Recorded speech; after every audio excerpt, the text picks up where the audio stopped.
سچ بول دوں، میری اپنی زندگی کا تجربہ بھی ہے کہ جب کوئی مدد نہیں کرتا، جب کوئی امیدوں پر پورا نہیں اترتا، یقین جانیے یہ دنیا کی سب سے بہترین نعمت ہے۔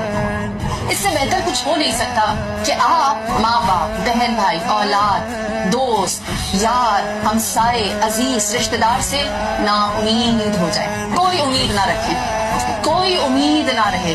آپ کو پتا ہو کہ اے سے لے کر زیڈ تک ہر ایک کو اپنی دنیا کی پڑی ہے، ان میں سے کوئی بھی میرا نہیں ہے۔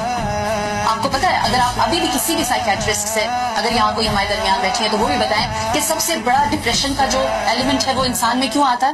کیونکہ وہ اپنے آپ کو آئسولیٹڈ، تنہا محسوس کرتا ہے۔ اسلام کیا کہتا ہے؟ یہ تنہائی تو تمہارے لیے اچھا ہے۔ جب کوئی نظر نہیں آتا تو خدا نظر آتا ہے۔ کسی کا نہ ہونا میرے اور آپ کے لیے باعث خیر ہے۔ میں اللہ کی اس نعمت کے لیے ذاتاً شکر گزار رہتی ہوں۔ اگر میرے پاس کوئی بھی شیلٹر، سہارا،